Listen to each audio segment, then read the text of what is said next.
आज का जो टॉपिक है वो है आनुवांशिकता एवं वातावरण का प्रभाव। ये क्या है, जरा इस बात को समझना। देखो, इसमें अभी तक 2 से 3 क्वेश्चन आ रहे हैं, हर चैप्टर से 2 से 3 क्वेश्चन आ रहे हैं। 2 चीजें आती हैं इसमें, पहला है आनुवांशिकता और दूसरा है वातावरण। अब इस बात को हम कैसे समझेंगे, ये समझ लो। ये कह रहा है कि आनुवांशिकता का प्रभाव हम पे पड़ता है और वातावरण का। आनुवांशिकता वो होती है कि जो हमें अपने माँ बाप से मिलती है ना। जो गुण और जो भी दुर्गुण या हमारे शरीर पे जो लक्षण होते हैं, बुद्धि पे जो लक्षण होते हैं, चरित्र पे जो लक्षण होते हैं, वो मिलते हैं हमें माँ बाप से। माँ बाप से मिलने वाले गुण, शरीर है वो चाहे रंग हो, रूप हो, किसी भी तरह के, वो जो जीन्स के द्वारा मिलते हैं वो आनुवांशिकता कहलाती है। और जो हमें जिस समाज में रहते हैं उस इससे जो प्राप्त होता है वो वातावरण का होता है। तो सबसे पहले जरा देखें आनुवांशिकता का मतलब क्या होता है। कह रहा है कि गुणों का एक पीढ़ी से दूसरी पीढ़ी में स्थानांतरण होना ही आनुवांशिकता या वंशानुक्रम कहलाता है। ठीक है। आनुवांशिकता के माध्यम से शारीरिक, मानसिक एवं सामाजिक गुणों का स्थानांतरण बालकों में होता है। किस किस का होता है? शारीरिक और किसका? शारीरिक, मानसिक एवं सामाजिक, 3 गुणों का होता है। आनुवांशिकता से किसका होता है? देखो, आनुवांशिकता के माध्यम से शारीरिक, मानसिक एवं सामाजिक गुणों का स्थानांतरण, यानी शारीरिक जैसे माँ बाप लंबे चौड़े हैं वैसे बच्चे होंगे, शारीरिक हो गया। मानसिक जैसे माँ बाप का दिमाग है वैसे बच्चों का होगा। सामाजिक जिस तरह का माहौल उनके घर में है वैसे ही उनमें होता है। जेम्स ड्रेवर के अनुसार शारीरिक एवं मानसिक विशेषताओं का माता पिता से संतानों में हस्तांतरण होना आनुवांशिकता कहलाता है। ठीक है। H.A. पीटरसन एवं वुडवर्थ के अनुसार व्यक्ति अपने माता पिता के माध्यम से पूर्वजों की जो विशेषताएं प्राप्त करता है, यानी जो पूर्वजों की विशेषताएं थी हमारे माँ बाप में आई, माँ बाप से हम में आई, वही क्या कहलाती है? वंशानुक्रम कहलाती है। अब पहला पॉइंट चलता है कि आनुवांशिकता का क्या प्रभाव हम पर पड़ेगा। आनुवांशिकता का प्रभाव विभिन्न लक्षणों जैसे कि शारीरिक, बुद्धि तथा चरित्र पर अलग पड़ता है। पहला देखें, शारीरिक लक्षणों का प्रभाव। कह रहा है बालक के रंग, रूप, आकार, शारीरिक गठन इत्यादि के निर्धारण में उसके आनुवांशिक गुणों का महत्वपूर्ण योगदान होता है। इसका मतलब ये हो गया कि अगर हमारा बच्चा जो है या किसी भी बच्चे का जो शारीरिक गठन है वो डिपेंड करता है इस बात पर कि उसके माँ बाप कैसे हैं। वो लंबे चौड़े हैं तो बच्चा लंबा चौड़ा, गोरे चिट्टे हैं तो बच्चा गोरा चिट्टा। ठीक है।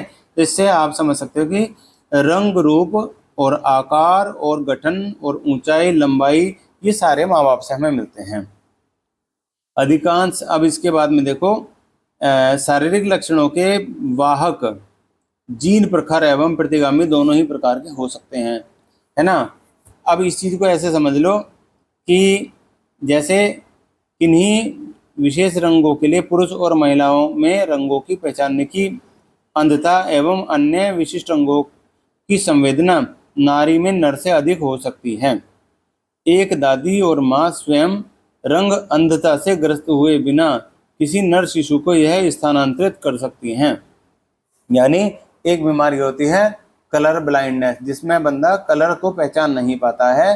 तो यही क्या होता है, ये पुरुष प्रधान होता है कि अगर पुरुष में ये परेशानी है, नारी में ये परेशानी नहीं है, तो उसकी औलाद को यह बीमारी हो सकती है। अधिकांशतः जुड़वा भाई द्वियुग्मक होते हैं। इसको ऐसे समझ लो कि जो जुड़वा भाई बहन होते हैं वो काफ़ी एक हद तक एक दूसरे के जैसे होते हैं, लेकिन फिर भी उनकी उनकी चाल ढाल, रंग, रूप, बोलना, ये सारी चीज़ें अलग हो सकती हैं। जीन्स जोड़ों में होते हैं। यह चौथा पॉइंट, जीन्स जोड़ों में होते हैं। यदि किसी जोड़े ने दोनों प्रखर जीन्स होंगे, ठीक है, उस व्यक्ति में विशिष्ट लक्षण दिखाई देंगे। प्रतिगामी जीन आगे संप्रेषित हो जाएगी और यह अगली पीढ़ी, किसी पीढ़ी में अपने लक्षण प्रदर्शित कर सकती है। अतः किसी व्यक्ति में किसी विशिष्ट लक्षण के दिखाई देने के लिए प्रखर जीन जिम्मेदार होती है। इस बात को ऐसे समझ सकते हैं कि जैसे बाप के अंदर कोई जीन्स हैं और माँ के अंदर कोई जीन्स हैं, तो अगर कोई बीमारी माँ को नहीं और बाप को है तो यह बीमारी आगे ट्रांसफर हो सकती है। ठीक है। अब आगे देखो इस बात को। जो अभिलक्षण दिखाई देते हैं और प्रदर्शित होते हैं जैसे कि आंखों का रंग आदि, उन्हें समलक्षणी कहते हैं। यानी अगर माँ बाप की दोनों की जो आंखों का रंग जैसा है उस पर सारी चीजें डिपेंड करती हैं। अब देखो दूसरा आता है बुद्धि पर प्रभाव। बुद्धि पर प्रभाव को कहते हैं बुद्धि को अधिगम की योग्यता, समायोजन की योग्यता, निर्णय लेने की क्षमता इत्यादि के रूप में परिभाषित किया जाता है। इसका मतलब ये हो गया कि अगर हमें बुद्धि पर प्रभाव कैसे पड़ेगा, ये इसका मतलब ये हुआ कि अगर माँ बाप बुद्धिमान हैं, अच्छी क्वालिटी की उनकी बुद्धि है, तो बच्चों पर भी उसका प्रभाव हमेशा पड़ता है। ध्यान कर लेंगे, कहते हैं ना होनहार बीरवान के होते हैं चिकन पात, यानी जिनके माँ बाप होशियार होंगे उनके बच्चे भी होशियार होंगे। इसे देखो आगे, जिस बालक के सीखने की गति अधिक होती है ना, उसका मानसिक विकास भी तीव्र गति से होगा। बालक अपने परिवार, समाज एवं विद्यालय में अपने को किस तरह से समायोजित करता है यह उसकी बुद्धि पर निर्भर करता है।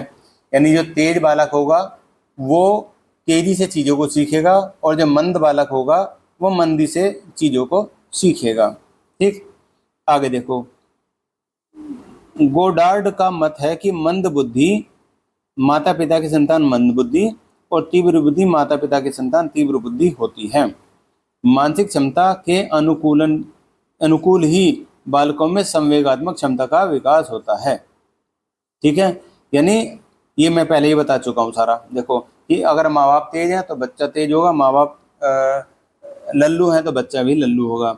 बालक में जिस प्रकार के संवेगों का जिस रूप में विकास होता है वह उसके सामाजिक, मानसिक, नैतिक, शारीरिक एवं मानसिक। अब देखो कौन कौन से होते हैं, सबसे पहले सामाजिक, फिर मानसिक, शारीरिक और नैतिक। देखो और भाषा संबंधी मैंने कितने बताए थे आपको, यानी मानसिक, सामाजिक, शारीरिक और ये सारे सब थे ना। यदि बालक अत्यधिक क्रोधित व भयभीत रहता है अथवा उसमें ईर्ष्या एवं वैमनस्यता की भावना अधिक होती है तो उसके विकास की प्रक्रिया पर इनका प्रतिकूल प्रभाव पड़ना स्वाभाविक है। इसका मतलब हो गया जैसी बुद्धि होगी वैसा ही वो आगे व्यवहार करेगा। संवेगात्मक रूप से असंतुलित बालक पढ़ाई में या किसी अन्य गंभीर कार्यों में ध्यान नहीं दे पाता है, फलस्वरूप उनका मानसिक विकास भी प्रभावित। संवेगात्मक रूप से असंतुलित बालक पढ़ाई में या किसी अन्य गंभीर कार्यों में ध्यान नहीं दे पाते, फलस्वरूप उनका मानसिक विकास भी प्रभावित होता है। चरित्र पर प्रभाव। डगडेल नामक मनोवैज्ञानिक ने अपने अनुसंधान पर यह बताया कि माता पिता के चरित्र का प्रभाव उसके बच्चे पर पड़ता है। व्यक्ति के चरित्र पर उसके वंशानुगत कारकों का भी प्रभाव स्पष्ट तौर से देखा गया है, इसलिए बच्चे पर उसका प्रभाव पड़ना स्वाभाविक है। डगडेल ने 1877 में ज्यूक नामक व्यक्ति के वंशजों का अध्ययन करके यह बात सिद्ध की। यानी इसका मतलब ये हो गया कि अगर माँ या बाप में से कोई एक चरित्रहीन है तो यह बिल्कुल संभावित है कि उसकी आने वाली पीढ़ी कहीं ना कहीं चरित्रहीन होगी। इसलिए शादी ब्याह से पहले चरित्र को और खानदान को देखा जाता था। अगला पॉइंट है वातावरण का अर्थ एवं परिभाषा। ठीक है, वातावरण का अर्थ एवं परिभाषा ये क्या है। वातावरण एक अत्यंत व्यापक एवं विस्तृत शब्द है। सामान्यतः व्यक्ति के चारों ओर जो कुछ भी है उसका वातावरण है। वातावरण में वे सभी शक्तियां एवं कारक प्रभाव एवं परिस्थितियों में सम्मिलित हैं जो किसी प्राणी के व्यवहार एवं उसके बहुपक्षीय, संवेगात्मक एवं सामाजिक आदि विकास को प्रभावित करते हैं। वातावरण मुख्यतः दो प्रकार का होता है, भौतिक वातावरण और मनोवैज्ञानिक वातावरण। भौतिक वातावरण अब देखो दो तरह से हो गया। वातावरण कितने प्रकार का होता है, दो प्रकार का होता है, भौतिक वातावरण और मनोवैज्ञानिक। भौतिक वातावरण में जलवायु के अतिरिक्त सभी चीजें आती हैं जिन्हें प्रत्यक्ष देखा या स्पर्श किया जा सकता है। मनोवैज्ञानिक वातावरण से आशय व्यक्ति के जीवन अथवा जीवन स्थान अथवा उन सभी मनोवैज्ञानिक परिस्थितियों से है जो व्यक्ति के व्यवहार को प्रत्यक्ष एवं अप्रत्यक्ष रूप से प्रभावित करती हैं। वातावरण मानव जीवन के विकास पर महत्वपूर्ण प्रभाव डालता है। मानव विकास में जितना योगदान आनुवंशिकता का है उतना ही वातावरण का भी है। इसलिए कुछ मनोवैज्ञानिक वातावरण को सामाजिक वंशानुक्रम भी कहते हैं, जबकि व्यवहारवादी मनोवैज्ञानिकों ने वंशानुक्रम से अधिक वातावरण को महत्व दिया है। तो देखो इसने क्या कहा है, इसने कहा है कि वातावरण का जो है मानव जीवन के विकास पर महत्वपूर्ण प्रभाव पड़ता है।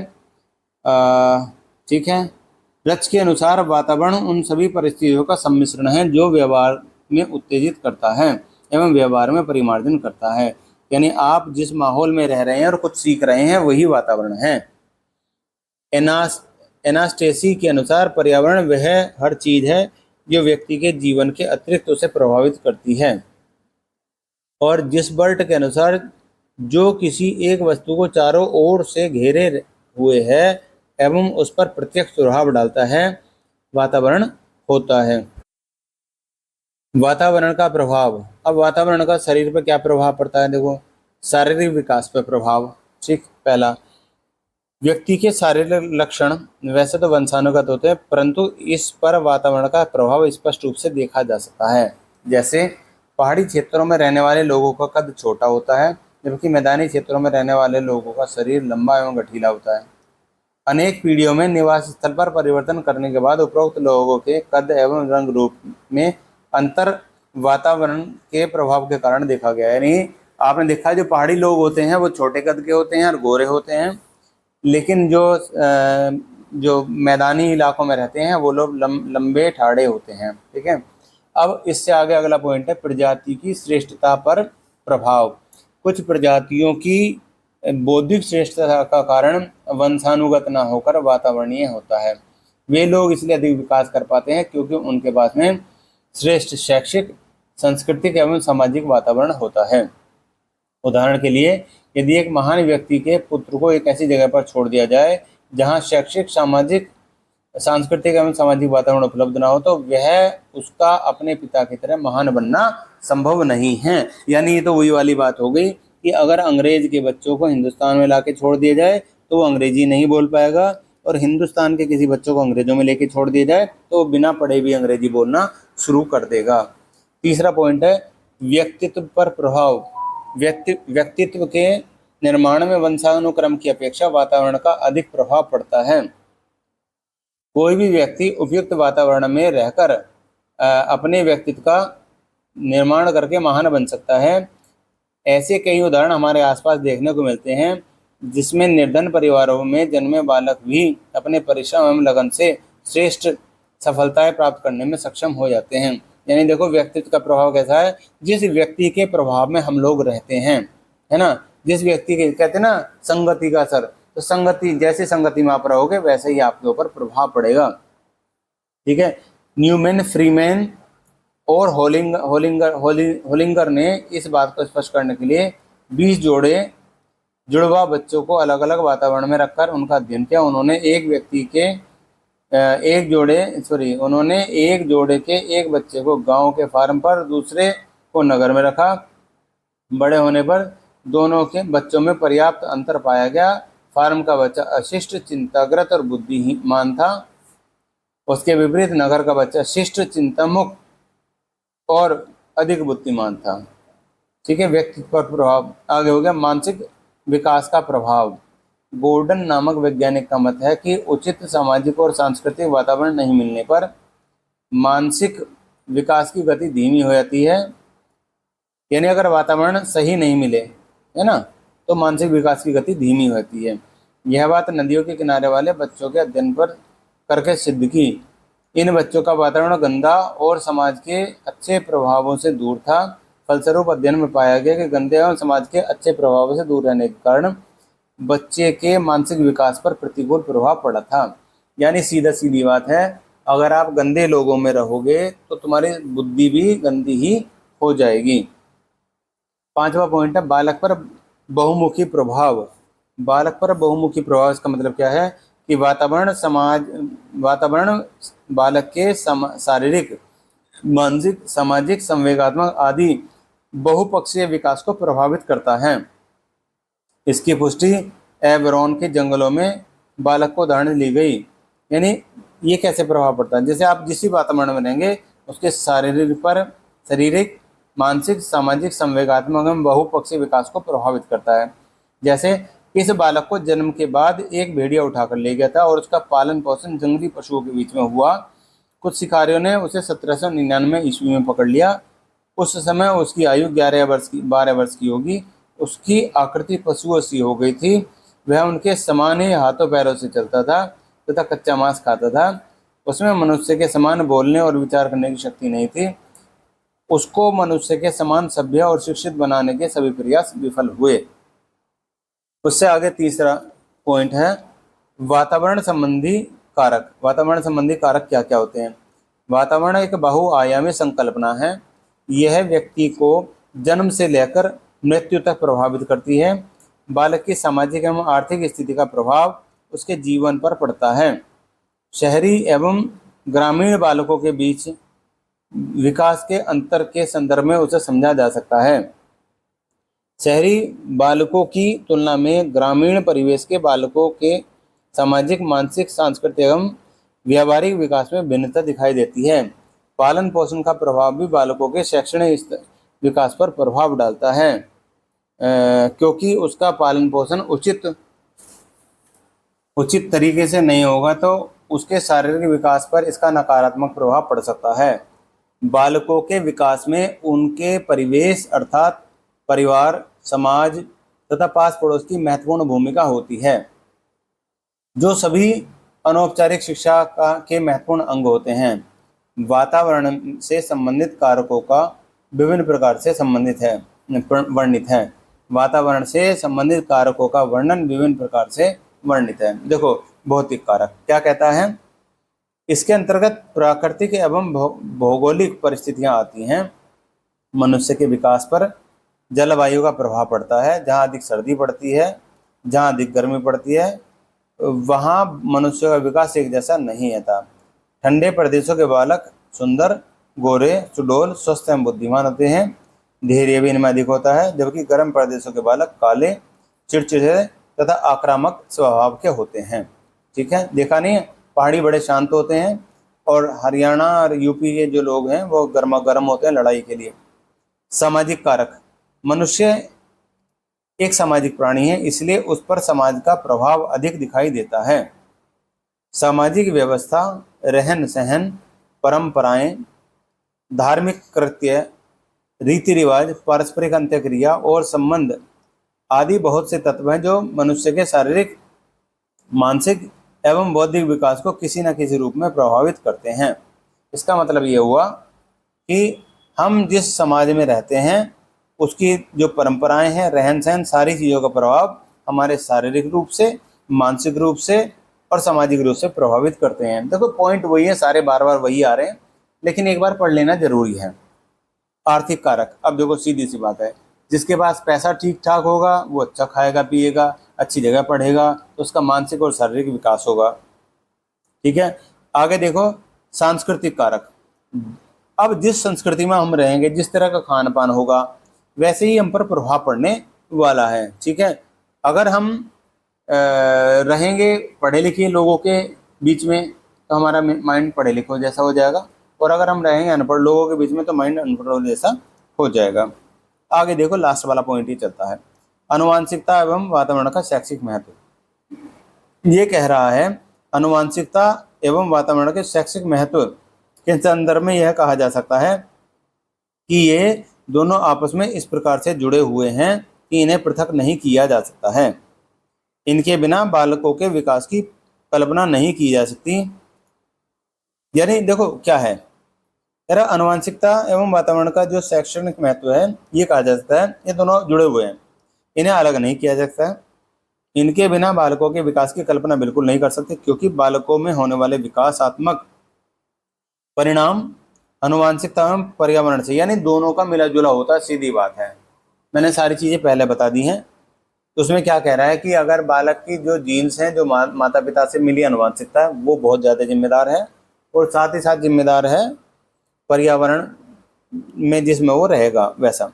विकास की वर्तमान विचारधारा में प्राकृतिक और पालन पोषण को महत्व दिया गया है। ठीक है, आनुवांशिकता की भूमिका समझना महत्वपूर्ण है। ये क्या कह रहा है, देखो, विकास की वर्तमान विचारधारा में प्रकृति और पालन पोषण को दिया गया है। यानी देखो, बच्चा को किस माहौल में रखोगे और क्या उसको खाना पीना मिलेगा। लेकिन आनुवांशिकता भी बहुत है, अगर ठीक नहीं माँ बाप हैं और उसके बच्चे को खूब खाना पीना दोगे, वो लंबा नहीं हो पाएगा। इससे भी अधिक लाभकारी है हम समझें कि परिवेश को कैसे सुधारा जा सकता है, जिससे बच्चों को आनुवांशिक द्वारा निर्धारित सीमाओं के अंदर, यानी अगर बच्चा क्या है माँ बाप लंबे चौड़े हैं तो बच्चा लंबा चौड़ा होगा, तो अगर उसको खाने को नहीं देंगे तो पतला दुबला हो जाएगा, और खाने को देंगे तो लंबा तगड़ा हो जाएगा। आगे देखो, वंशानुक्रम से विभिन्न शरीर वंशानुक्रम से व्यक्ति शरीर का आकार, प्रकार एवं शारीरिक विशिष्टताएं प्राप्त करता है। देखो, यानी इसका मतलब है जो वंशानुक्रम से शरीर की जो लक्षण है वो प्राप्त करता है, वातावरण से उस शरीर को पुष्ट करता है। वही मैंने आपको बताया था कि अगर खाना पीना बढ़िया मिलेगा तगड़ा हो जाएगा, खाना पीना नहीं मिलेगा तो पतला रह जाएगा। लेकिन हड्डियां और शरीर का आकार तो आनुवांशिकता से ही मिलता है। आगे देखो, वस्तुतः बालक के संपूर्ण व्यवहार की सृष्टि वंशानुक्रम और वातावरण की अंतःक्रिया होती है। यानी अगर शरीर पूरा जो उस पर प्रभाव है आदमी पर, उसके वातावरण का और उसकी जीन्स का ही होता है। शिक्षा की किसी भी योजना में वंशानुक्रम वातावरण को एक दूसरे से अलग नहीं किया जा सकता, यानी इन दोनों को बिल्कुल अलग नहीं कर सकते। शारीरिक, मानसिक, संवेगात्मक, सामाजिक एवं भाषाई सभी प्रकार के विकासों पर आनुवांशिकता, यानी देखो आनुवांशिकता का तो प्रभाव पड़ता है और वातावरण का भी पड़ता है। यही कारण है कि बालक की शिक्षा भी इससे प्रभावित होती है। ऐसे में बच्चे के बारे में इस प्रकार की जानकारियां उसके समस्याओं के समाधान में शिक्षक की सहायता करती हैं।